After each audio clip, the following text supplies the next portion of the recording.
Et donc Camille Franco, qui est de l'entreprise Pocheco. Je ne sais pas si certains d'entre vous ont vu le film Demain, mais du coup son visage et son entreprise ne seront pas anodins si vous avez vu le film Demain, puisque ils avaient raconté dans ce film déjà cette belle expérience qu'ils vivent au quotidien, et on est ravis qu'il arrive du Nord pour le faire. Et aussi moi j'ai été voir là-bas, c'est super.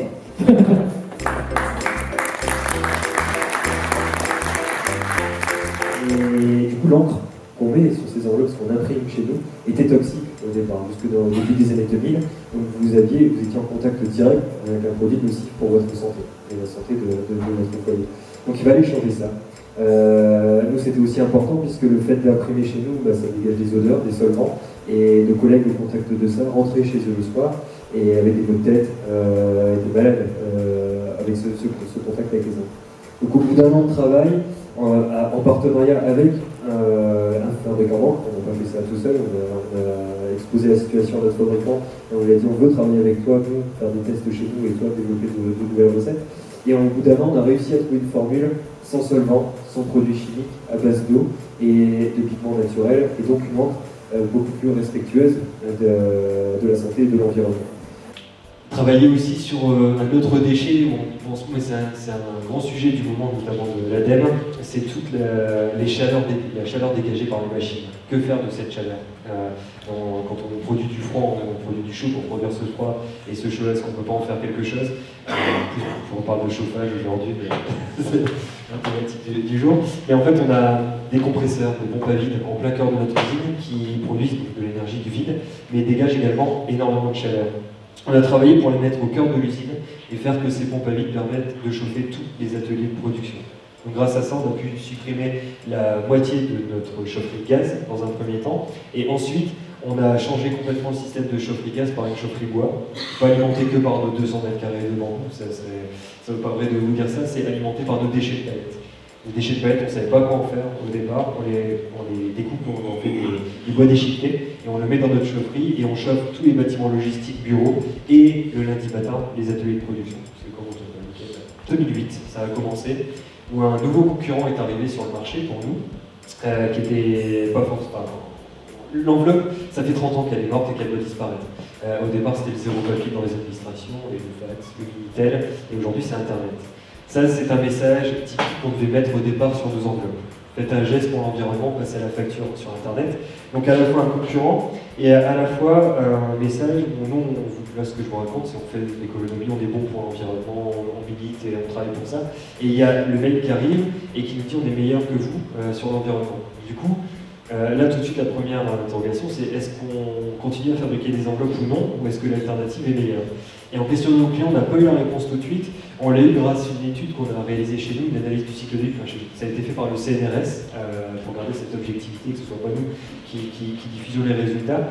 Et l'étude faite par le CNRS montre qu'aujourd'hui, encore aujourd'hui, envoyer une enveloppe, c'est meilleur pour l'environnement qu'envoyer un mail. Et première chose, on est rassuré vis-à-vis de ça, on peut continuer à fabriquer des enveloppes, mais on ne continue pas tranquillement puisqu'on est concurrencé par le mail et notre métier est impacté. Et donc du coup, face à ça, donc on continue le travail sur le développement de Pocheco, de l'enveloppe, toujours investir et faire gagner en qualité toujours mieux. Mais on se lance vers de nouvelles activités, on diversifie. Là c'est le grand sujet du moment. C'est si demain on n'a plus d'enveloppe à fabriquer, qu'est-ce que nos collègues aimeraient faire dans l'entreprise? Donc on n'a pas des réponses pour tout, mais le critère économique séduit. Quand même. Et c'est pour ça aussi qu'on a développé notre bureau d'études, c'est qu'à un moment des entrepreneurs venaient nous voir et nous disaient mais ça m'intéresse, mais là aujourd'hui je vois pas par quoi commencer, je sais pas quoi faire, et qui peut m'accompagner sur ça? Donc on entend ça, et d'un autre côté on voit l'enveloppe qui risque de s'effondrer, donc on se dit bah, pourquoi pas créer une activité pour aller accompagner ces entreprises-là. Et c'est notre mission en tant que bureau d'études, c'est d'aller trouver des projets et de tirer un fil après, en disant bah, on a commencé par ça, ça a plu, ça a séduit, le dirigeant est content parce qu'il s'y retrouve économiquement, et les équipes sont contentes parce qu'elles sont dans un meilleur confort au travail et autres, et on tire le fil et puis après on avance sur d'autres projets. Vous voulez pérenniser l'emploi, il faut que votre produit soit de qualité pour que votre client soit content.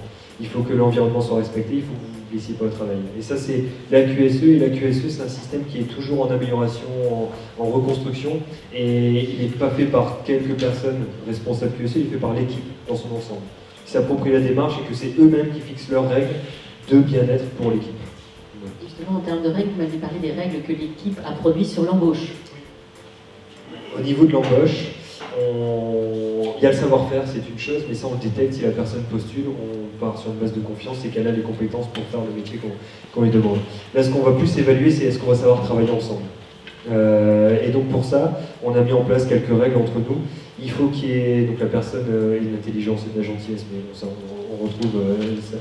Que la personne ait de la réciprocité. L'entreprise va donner beaucoup, les référents vont beaucoup s'investir à former, mais aussi les autres personnes à transmettre, à donner les moyens pour y arriver, pour progresser. Et il faut qu'en retour, la personne ait de la réciprocité. Et s'il n'y en a pas, si elle prend tout et ne redonne rien, souvent elle s'exclut du collectif. Donc, et elle m'en part.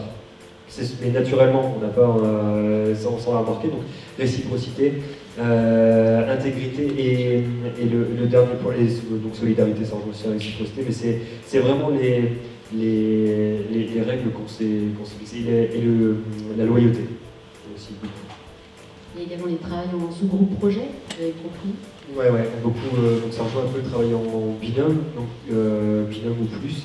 L'idée si on monte un projet de nouvelle activité par exemple, on ne veut pas que ce soit fait par une seule personne, ou alors, comme ça se fait des fois dans certains grands groupes, des personnes de chez nous qui viennent de grands groupes, où on parle d'un projet à quelqu'un, il le monte, et on parle du même projet à quelqu'un d'autre, sans que les deux soient au courant, et le monte aussi. Et on entre dans une forme de compétition.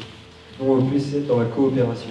C'est-à-dire qu'aujourd'hui, quelqu'un qui a un projet, ok, mais tu vas chercher ton binôme, ou tes binômes, tu vas travailler à 3 ou à même à plus, pour développer cette activité-là, et sers-toi de leur intelligence, et vous êtes complémentaires. Vous n'avez pas les mêmes idées, à un moment il va y avoir de la dispute, mais de la dispute intellectuelle intéressante, mais rapprochez-vous, travaillez ensemble et montez ce projet ensemble.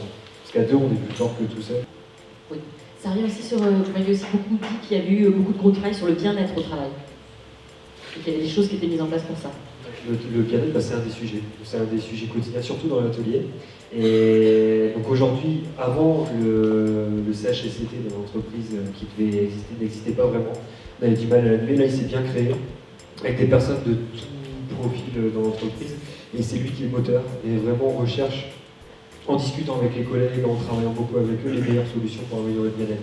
C'est un groupe de 7 personnes aujourd'hui qui tient ce projet-là, bien-être, et qui anime toutes les équipes et quotidiennement pour trouver des solutions à chaque fois. Donc ça, et le côté bien-être aussi à travers le sport. En fait, l'entreprise offre à l'ensemble de ses collègues 3 fois par semaine maintenant, 4 fois par semaine, des séances de sport et de relaxation. En fait, tous les lundis et vendredis, on a des cours de running, le midi ou le soir, en fonction des personnes qui veulent participer. Le mardi, on a des renforcements musculaires, cuisses abdos-fessiers, du CAF. Et le jeudi, on a du shiatsu. Shiatsu qui est une technique de massage par pression japonaise aussi. Pendant une demi-heure, on va se faire masser pendant sa journée, donc c'est aussi agréable.